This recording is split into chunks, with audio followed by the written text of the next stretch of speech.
that you should think in actions. That made a lot of sense, especially for me. When I applied that, that actually helped me. I can't say no to them, then I go there and then I'll then feel guilt. Okay, I've had this.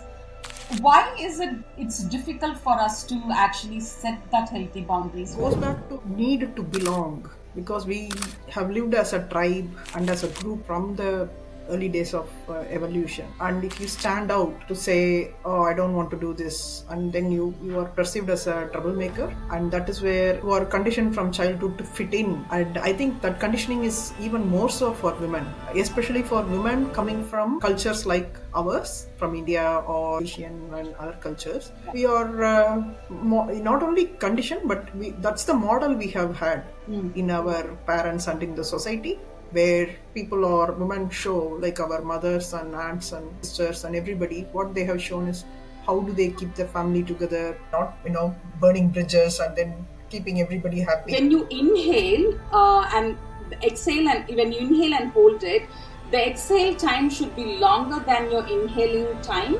That's when it actually relaxes your body. Putting myself out there in the morning sunlight, taking it through my eyes, and even putting my feet on the ground, directly touching Mother Earth, helps you to set your circadian rhythm and also your magnetic field, which all in turn helps with your sleep cycle. Hello, beautiful souls. Welcome to Wellbeing in Me podcast, Inner Talk series. This is where my beautiful co-host Indu and I, we are talking about various concepts and themes.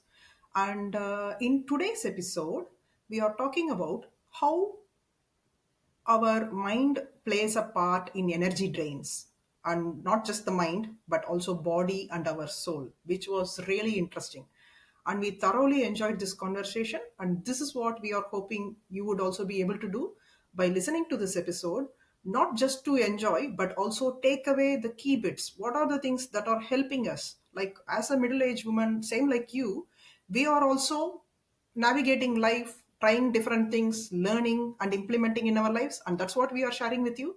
So we really hope you will be able to change your life around listening to what is helping us.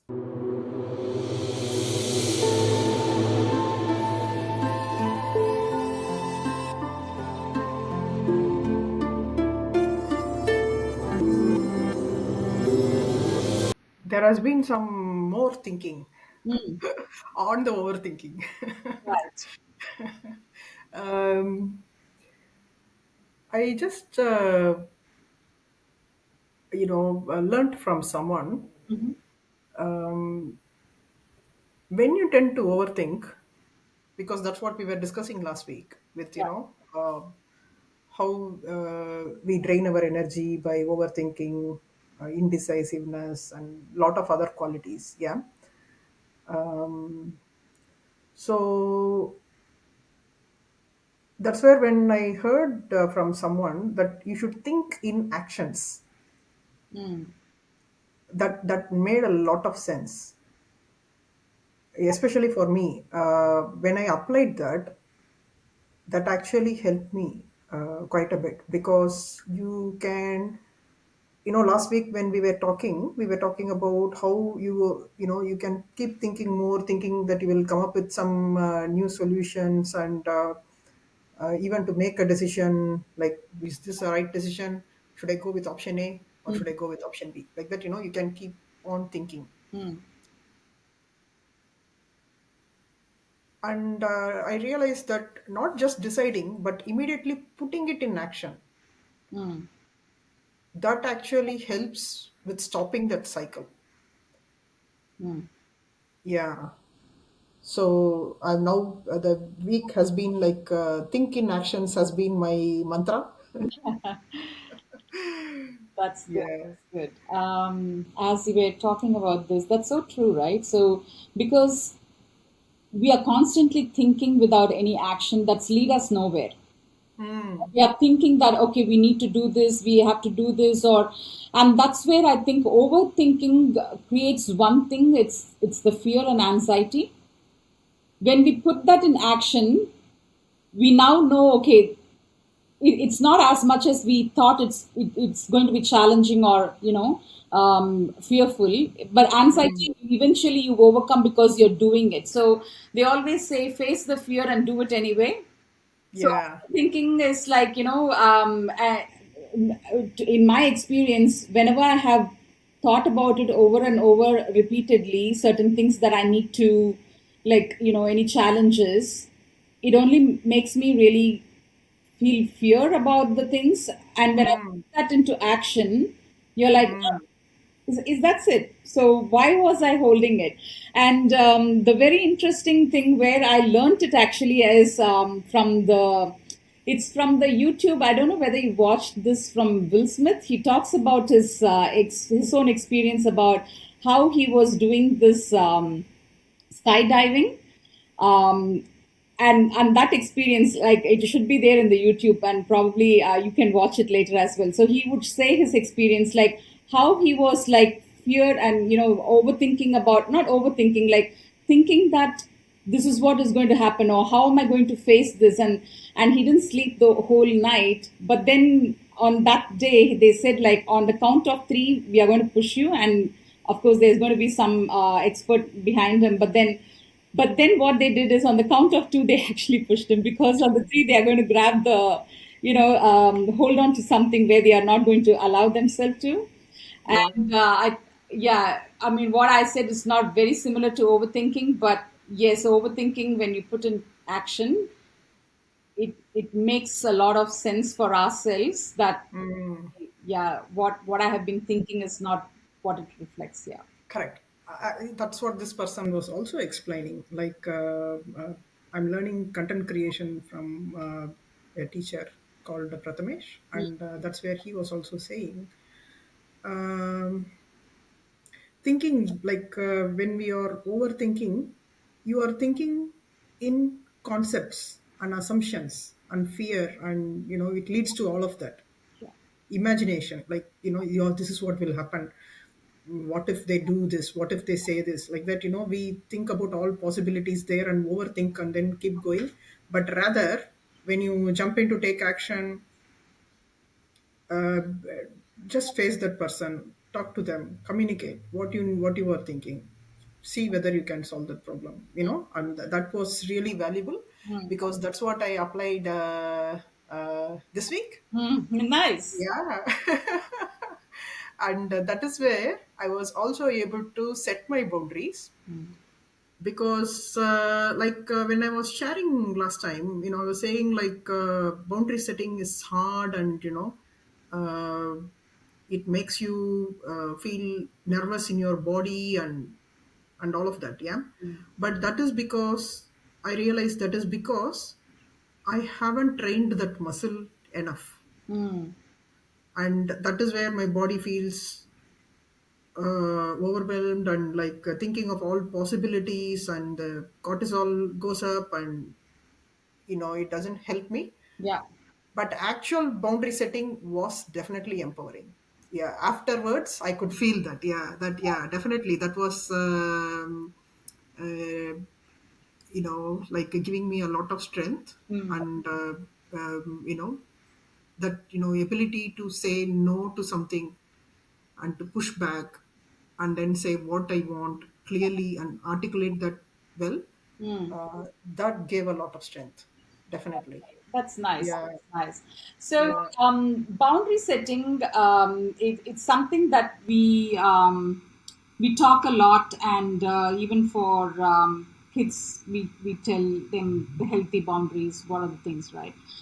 So, when you say boundary setting, like, is it the aspect of expressing yourself more, or is it about saying, okay, you're crossing your line, this is it, like, beyond this you shouldn't come? Or is it like, because people, when we talk about boundary setting, we think it's only the aspect of saying no, but it's more to boundary setting. It's not the art of just saying no. So I want to understand from your perspective, what and how do you how do you convey your boundary setting to others? Yeah, yeah, definitely. I think it's not just saying no, it's more than that. But definitely saying no in a way where, like, even with the example I was talking about last time, yeah, where if I'm not liking someone being aggressive, or if they are not taking a nice approach, not even a nice approach, if they are not taking a normal approach, then that's what I voice out Mm. and say, okay, I don't want to collaborate if this is the way we are doing things. I don't want, I don't prefer like that. And why can't we do the same thing in a normal way? If you can't be nice or humorous, or, if you can't bring other qualities, let's do it in a normal way. Mm. Yeah. Mm. So that is definitely one part of it, but also expressing more of yourself, like who you are, what do you believe. All of those things are also indirectly boundary setting, Yeah. isn't it? Like because when we say this is not acceptable, this is acceptable, but extension of that becomes explaining what you believe in, what are your values, what's your thought process. I think definitely it extends beyond that. Yeah. Yeah, yeah. So I'm just thinking like so for a woman, why is it often difficult for us to say or have a healthy boundary setting? Now, when we say boundary setting, it's not necessarily like communicating with others, even for your own setting standards for yourself. Like, say for instance, okay, I'm not going to with the health perspective, it could be like, okay, this is my standard, and if anything goes beyond this, it's crossing my boundaries, and I'm not going to allow it. Like, that could be like someone, I remember, after like, I think I've always been an person who has my dinner early. I had a fixed time, like 7:30 was my dinner time, like for so long from a childhood, and then changed because of the lifestyle and other things. But then I've come back to a place where I would not have my dinner after 6 p.m. So I'll finish my dinner before then. So when people call me for dinners, I say I would participate. Either I would say no for if it's just a dinner event, then I would say no, I'm not coming in because I'm not going to have dinner at 6. I mean after 6, and so I would tell them. But then before to come to that conclusion, I have often going gone into this. Okay, that's fine. Like, I can't say no to them. Then I go there, and then I then feel guilt. Okay, I've had this, because when with dinner, like, it's not a planned homemade food. Like, you end up eating things which you thought you're not going to have it, and then it's kind of a thing. So with the health boundaries, like, why is it's difficult for us to actually set that healthy boundaries, whether that's in terms of communicating with others or in terms of health aspect, and even in the workplace, how people sometimes they treat us. We take it because we think, okay, in the professional world, we can't like go deeper into this and talk about my boundaries. That's going to backfire me, like especially with their manager or higher ups. Like, we don't want to say that. Why do you think, Meena? I think it is goes back to a need to belong, Mm, because we have lived as a tribe and as a group from the early days of evolution. mm, And if you stand out to say, oh, I don't want to do this, and then you are perceived as a troublemaker, and that is where you are conditioned from childhood to fit in. And I think that conditioning is even more so for women, mm, especially for women coming from cultures like ours, from India, or Asian and other cultures. yeah, We are not only conditioned, but that's the model we have had mm, in our parents and in the society. where people or women show, like our mothers and aunts and sisters and everybody, what they have shown is how do they keep their family together, how are they they're delivering if work very well, not burning bridges and then keeping everybody happy. And so in every scenario, either it's workplace or home or social setting or whatever it is, then we are that's what we have been modeled and that's what has been conditioned. So I think it's even more harder to set that. But then I think once we set that, and even there, that is where I also would like to add, do it in a nice way. Mm. You don't need to do it in an aggressive way, right? Do it in a nice way, saying, this is what I believe, and I want to eat my dinner early because that, doesn't help with my digestive system. And people who are aligning with you will understand, people who don't, that is okay. So what's the big deal? And then people will eventually accept. They're thinking, okay, this is how you are. They will not call you for dinners, maybe they will call you for brunch or go for a walk or do something else. Yeah. Yeah. Yeah, Yeah, I that's think so. so true. Yeah, I mean, yeah, once you start, and also I think when we have, I don't know whether you've experienced this. So there are times where I think, okay, this is what my boundary is, and I should let others know. And although we let them know, there are times where they can come back and ask the same thing or do the same thing, where one might think like I've already established my boundaries, but it's just for us, right? It is not registered yet for others, right? So I think constantly emphasizing and keeping up to that is our thing and not their responsibility. And that is also sometimes initially I felt like why I have to repeat this. I've told them like already, and I felt like that yeah. So I think we one need to be mindful when we are establishing a boundaries for ourselves. It's not that everybody are going to accept it and understand it in the very first place. Probably we may have to keep emphasizing until they completely understand this is what, and respect us for that boundaries. Then it's worth to get along with that person as well, like that's what I feel. So yeah. Yeah, yeah, definitely. Well said, Indu. I think it's also important for us to understand that, just because we have changed, we have made a decision, we are doing things in a certain way, everyone around us will get it along and understand that and start accepting that straight away. It is going to take time. So we have to just keep reinforcing it and, keep at it. So people will get it eventually. Mm, And once they know, okay, if they cannot take that for granted, and if they value that relationship, I think they will come around. Yeah, yeah, that has been the experience of the last week, I would say, where this overthinking and boundary setting, these two areas heavily played a part. mm, uh, and I felt like, okay, I am overcoming one more layer. I thought I have already done all this before. Yeah. mm. Sometimes when you think that, universe gives you a game, a level 5 challenge, but you have gone up to only level 4. And there are 5 more levels to go before you Yeah. Yeah. win the game.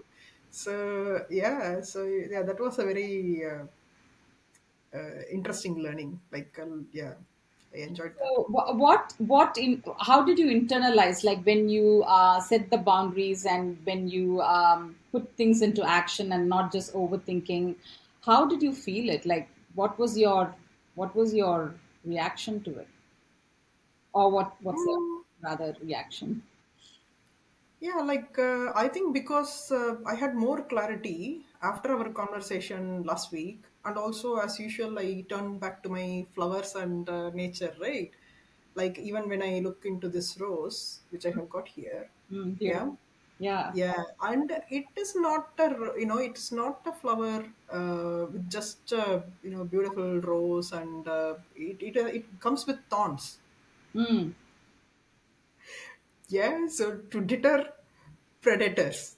Yeah, Yeah. that is what it does. So even there, I was like picking up a lesson, Mm. thinking, uh, even for something blooming as that beautiful rose, it puts some boundaries there. Yeah. Yeah, even nature, teaches me that. Yes. So I'm like, okay, there is nothing to be afraid of. That's a, and also it made me realize it's a courageous way of living. Mm. Yeah, rather than last week we talked about authentic way of living, but I think we have to add courage to that mix. Absolutely. Yeah. Yeah, so that's a courageous way of living where you are like going and setting it, and then not overreacting for it, and um, uh, even though you're understanding in your body how it feels initially, but Mm. later when you feel empowered, you feel good, and then your body settles down also because it is not used to it quite often, or Yes. maybe it is not used to that in that level 5 game, Mm. maybe it is used to it for up to level 4, Yeah. but not to the level which was required. Yeah. Mm. Mm. Very nice. Yeah. Nice. Yes. Yes. So, is there anything else do you feel that in a in your world, like that's draining more energy, or is there any other aspect that you work towards, what can give you energy for you to then work on your daily activities? Because yes, overthinking does drain. How do you compensate? Is it just with adding boundaries and taking actions, or do you do anything else to it? uh, yeah, I think the topics we touched on are all mind matters, right? Yeah. Like mind and emotions, and it's related to that, either it's your mindset or your emotions, and so that's where it belongs. But then not necessarily it needs to be addressed only on the mind level. Mm. You can also address it on a body level, Mm-hmm. like even with deep breathing. When you breathe deep into your belly, Yeah. that relaxes your body and it activates your parasympathetic nervous system, Mm-hmm. and you feel regulated. Yeah. That is definitely energy giving. Yeah. Yeah, and even going out to the nature and exposing myself to morning sunlight, Mm-hmm. that helps build energy. Yeah. And actually, when we talk about sunlight, the opposite of that is artificial light, and Yeah. all the light that we get exposed at night. So that is where I have bought this blue light blocking glasses. Mm-hmm. Especially with working in a full-time IT job, and also doing a podcast and flower therapy and all of that. I'm in front of my computer quite a lot. Mm. Gadgets are all around me. So uh, protecting my eyes at night by wearing those blue light blocking glasses, that has helped conserve a lot of energy. Yeah, because that's also a energy drain. So how do I compensate for the blue light is by getting more sunlight. Got it. So that's another way. Yeah, I'm doing. Right. Okay. Yeah, that makes sense. And yeah, I think you touched base. One of the very important thing is to regulate the nervous system, which is important. And I think it's a very simple breathing exercise. Actually, relieves a lot of stress in your body. Like what I have like there are many ways of breathing, in the sense box breathing. It's like, on a count of four you inhale and then hold it for four, and then you exhale, and then so that's kind of 4 4 4. And then there's another way, they say it's 4 6 8, like you breathe in for four at the count of four, and then hold it for the count of six, and then you exhale it at the count of eight. The reason being, I was looking at why the numbers vary, and what I have found is they've said, like, when you inhale and exhale, and when you inhale and hold it, the exhale time should be longer than your inhaling time. That's when it actually relaxes your body. Mm. So and And so, like, I've been practicing that, like, okay, inhale and then I exhale more. That actually relaxes and then brings your focus back to your body.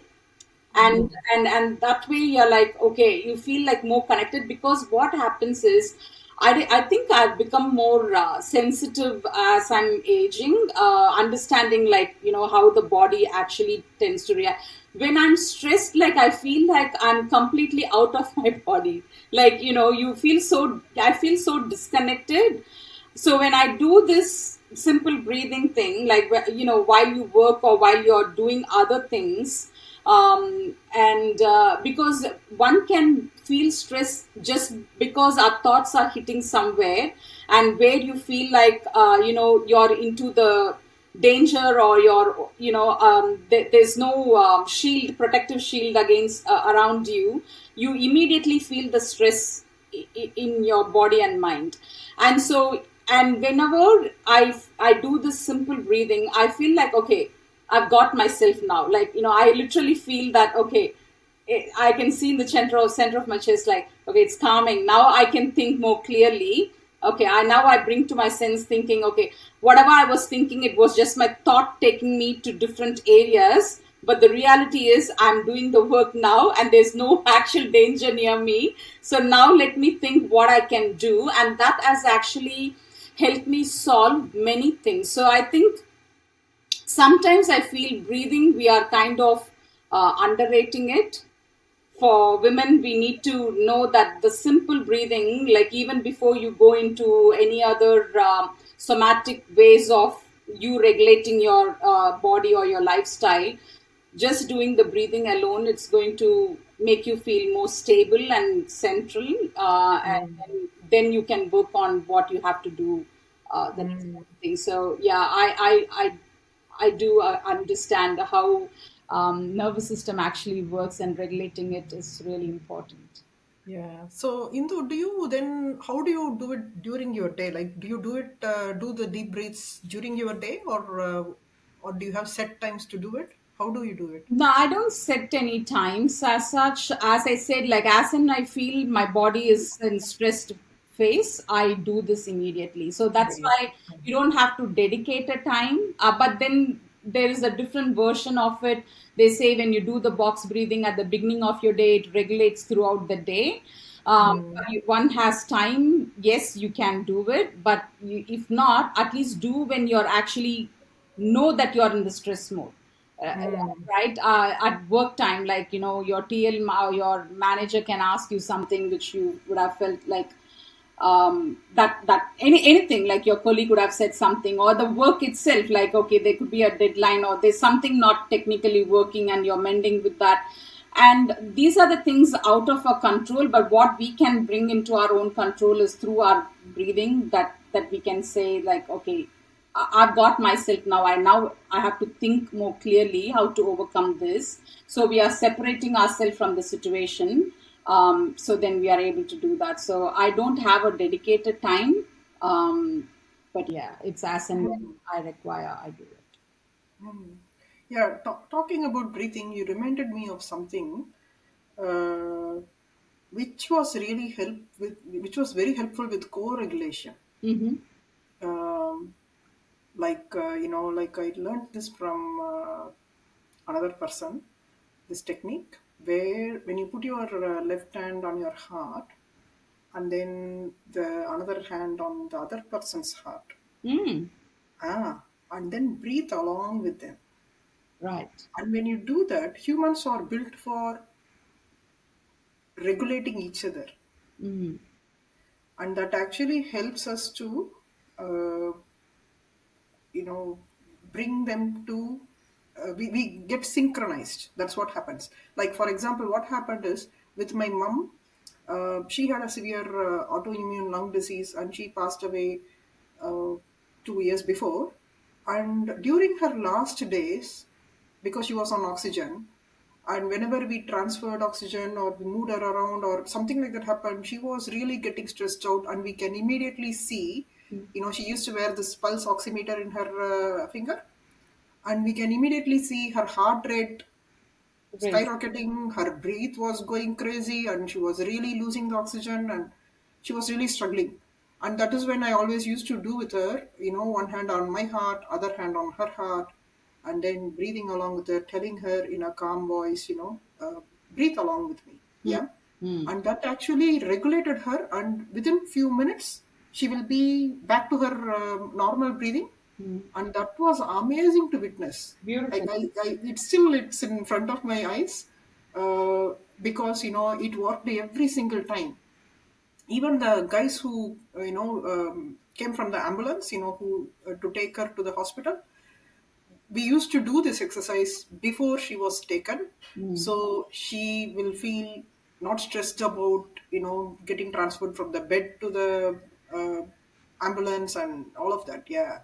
So yeah, I think that is with another human, but the same thing we can apply within ourselves also. Hmm. Yeah, especially if you want a physical um, reminder, a visual, then our hand on our left heart, and I mean, I said left hand on our heart and right hand on the belly, Yeah. and then breathing deeply, Yeah. taking some deep breaths, because your heart and your gut are highly connected, and to the womb is also highly connected. So that is where it helps with self-regulation.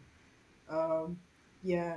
That's beautiful. That's beautiful. I have not heard about this co-regulation thing, but I can understand how deep it is. And doing that to with your mom, it's yeah. I could see that. So wow, that's really nice. Okay. Yeah. What else, Hindu? What else do you do? Like, if you are losing energy by strong emotions, or what else do you do? Like, when we talked about breathing and sunlight and artificial light, do you practice anything else like that? For me, I need some physical movement. I don't know, for somewhere I'm wired like that. Like if I'm like really stressed or anything, like I need some movement. I was not this person before. I would not want to have any physical movement, but I think there's a shift in me. I'm not too sure what exactly it is, but yeah. So I go to the gym. I do what I have to do there, and usually they say it's like you're exhausted. Yes, physically maybe it might be tiring, but I would feel really clear in my headspace. That would actually anchor me for me to do, like, yeah, I can face anything, like, it just gives me that sort of belief in me, and that's something I do. Yes, I do have blue light glasses with Okay. me, which I do it, like, yeah, I do it every evening. I have it every other time.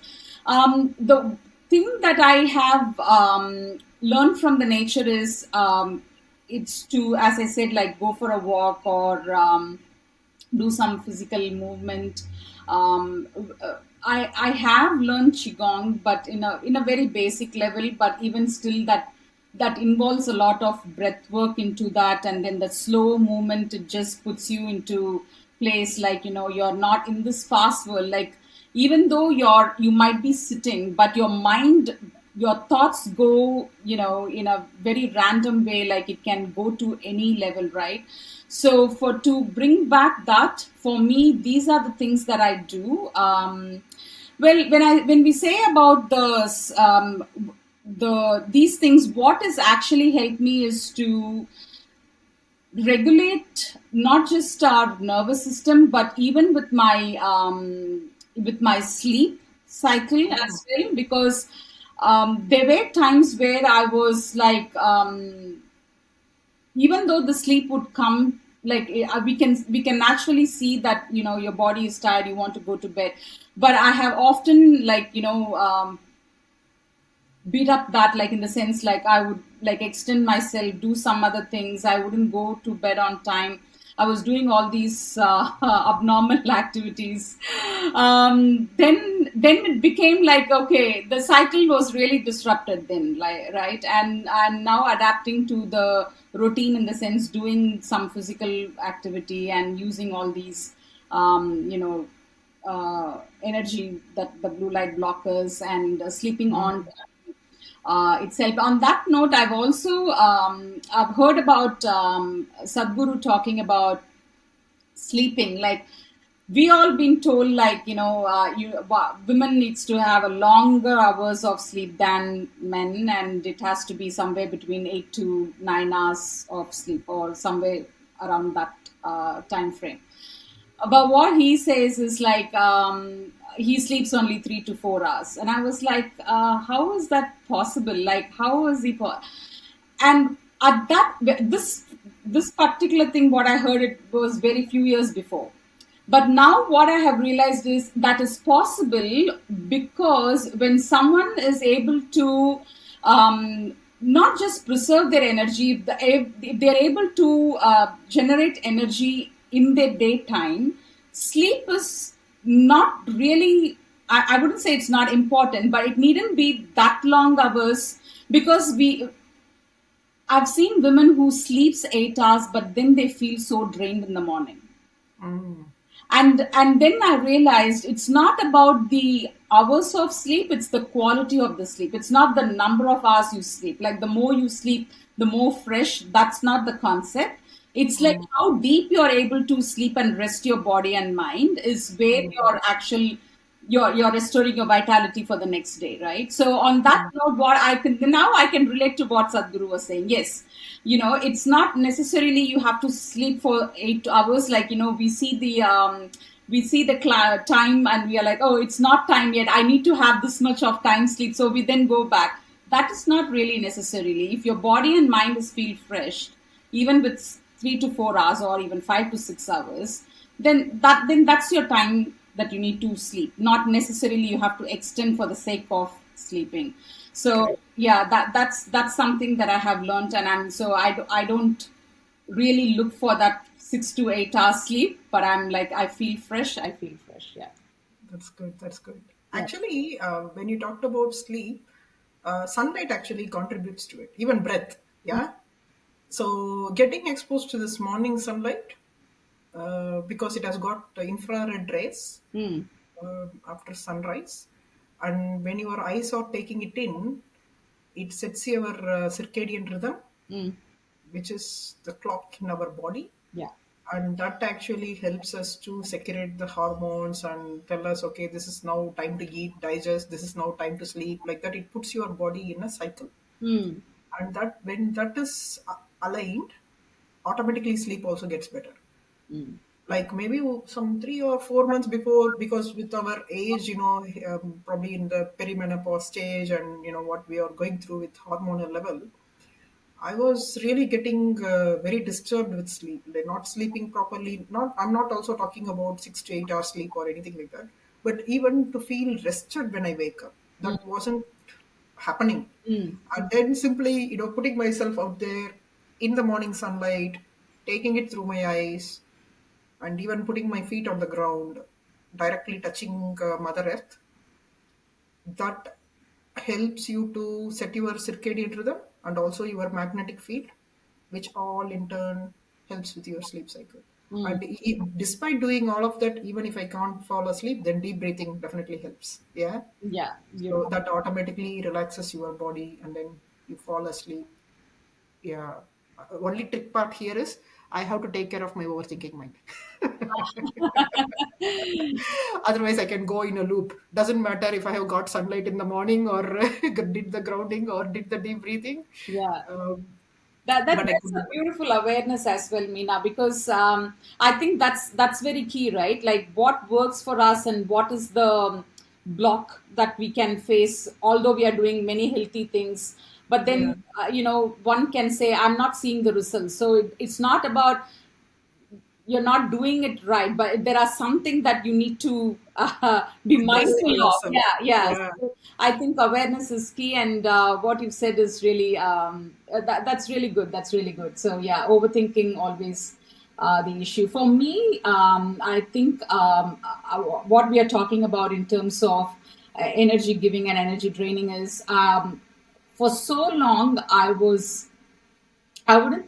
I think I'm okay with it in the sense of having sugar content food. So I mean, I think I was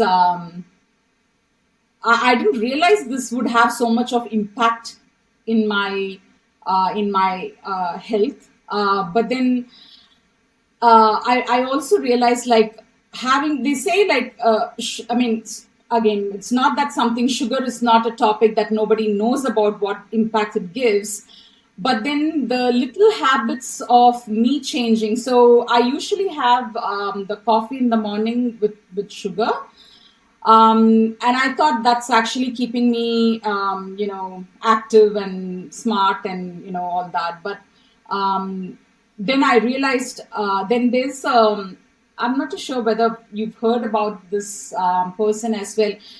She calls herself as a glucose goddess. Her name is Jessie, I think.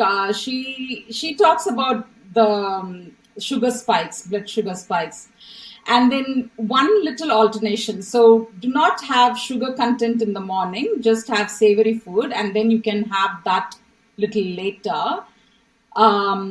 That actually changed a lot in my so I don't have brain fogs, because when we have coffee with sugar, when I have it, I feel good initially, but then during the midday I would feel really drained. I Mm. realize this is what it's happening, right? And then what happens when I feel drained? Probably I'll go for another cup of coffee. So now I have changed and shifted this, and I've also stopped taking sugar, in the sense I go with this monk fruit sugar. That's actually helping me, and I don't have to add 2 or 3 spoons of sugar as I do for the normal one. So, and I also heard from another person, I forgot her name. She said, we all been fooled by saying to have different types of sugars as an alternatives, like whether you can have coconut sugar, palm sugar. Body doesn't need any sugar like extra added to our food. Like whatever in the natural way you have, the sugar in the food itself is enough. Like you don't have to have extra sugar. And so, yeah, coming back to the sugar aspect, yes, that has actually helped me to then see the energy that I'm, whatever I have, like I'm able to use it in the optimum level, rather than having sugar food in the morning, especially coffee with sugar, that drains me like within too few hours of time. So that's Mm. what I've learned as well. Yeah. Yeah, I actually haven't done much in the sugar space. Uh, Maybe because of two things. One is, in Ayurveda, they talk about six different tastes, Mm-hmm. and then sweet is one of them. Yeah. So, in that sense, it's not like it's a evil food or bad food, or it's not projected like that. And that is maybe that is how I look at it also. So that's one thing. And another one is, I consider myself.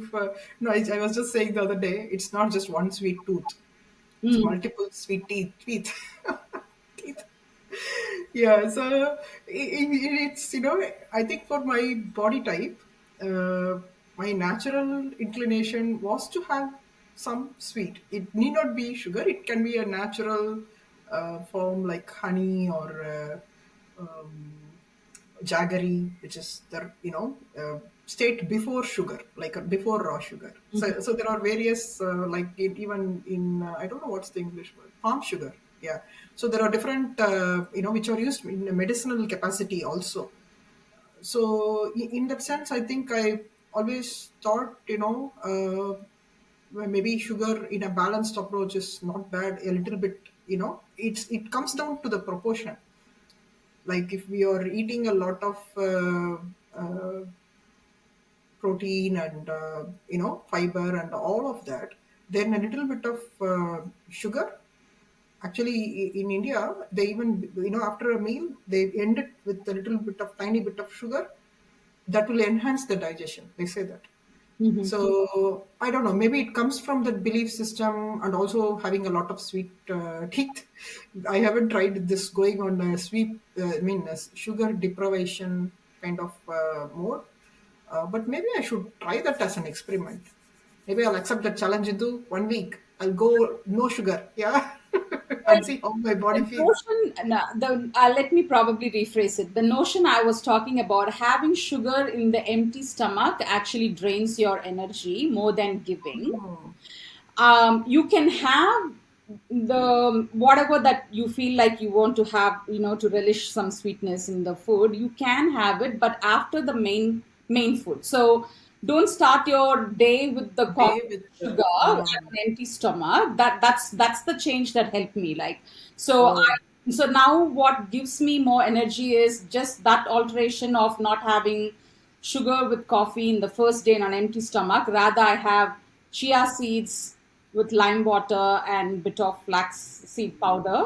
Um, mm, with Yeah, so that's actually helping me now, mm, more than I have the other way around. So then I do have coffee. It's not that I don't have it, or mm, the recommendation is not for people to have not to have sugar at all, but it's like in what order we have it.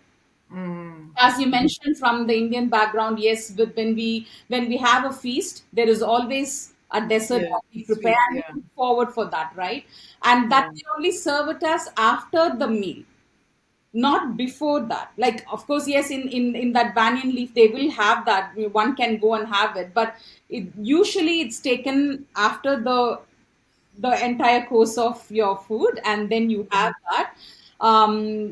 That's my understanding. But what happened, because of the lifestyle, like,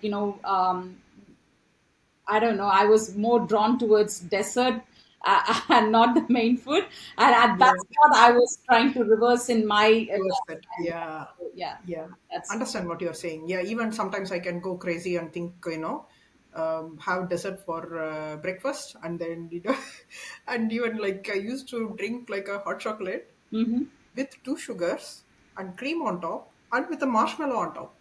I'm like, my friends and colleagues who will go for a coffee with me will be like, what are you doing? That much of, I used to add, but I don't do that kind of crazy stuff anymore.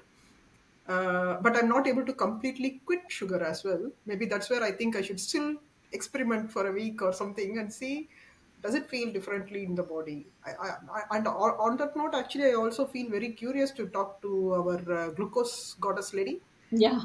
Maybe we should have her on our podcast sometime soon. Yeah, sure, sure. You can always approach her. That's true.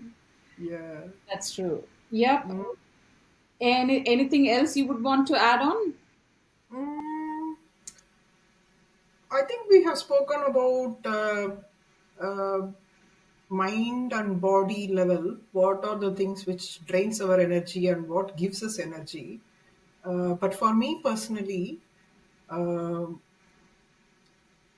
knowing that we are not just a mind and a body, and that we are a soul, Mm-hmm. and that soul is energy and it's eternal. And knowing all this awareness gives me a lot of energy, because you are not just reduced to a physical body or to your thoughts, emotions, and feelings, and whatever your mindset and whatever goes on in your mind, but to take even more one step back, to think, we are a soul, gives me a lot of energy. And actually, this realization also came with my mother passing away. Yeah, because when we were holding her hand and on her deathbed, and when she was leaving us, that question came up like, where did she go? And that set me on a journey to explore more about souls and why are we here? What are we supposed to do? Yeah, so that has been a very interesting journey. So I now do things which nurture my soul as well. I think when we talk about soul in the modern context, probably we refer to that as psyche or of someone or the personality, or Yeah. like let's say I love flowers and the plants and the trees, and I dogs and animals, and if I have liking for certain things and certain things I'm not liking, if that is what makes me, where does that belong? Does it belong in my mind or a body? I think Mhm. it belongs on the soul level. Right. Right. Yeah. That's a very interesting aspect to it as well. I haven't explored so much on the soul level yet. Yeah, it's a work in progress. I think I need to get understanding, but that's interesting that what you have just shared, Mina. Yeah. Yeah, I think we don't need to force on certain things. I think certain realizations will come to us uh, in our life journey. But then, for me, definitely thinking about us as souls and having a human experience flipped the script. It Mm. just completely changed how I view life Mm-hmm. and how other people are behaving or what I am doing, and all of that. It gave a bigger context. And yeah, even that is where, even when I do the grounding or get the sunlight, it is not just nature to which I'm connecting. It's me connecting to Mother Earth. Mm-hmm. Yeah. Yeah. So me connecting to the sky. So it is more, it is more, even to the sun. So to the sun god. When I, do the morning sunlight, I, also have a prayer for the sun, because without sun, there is no life on the planet. Yeah. And that's the primary source of energy.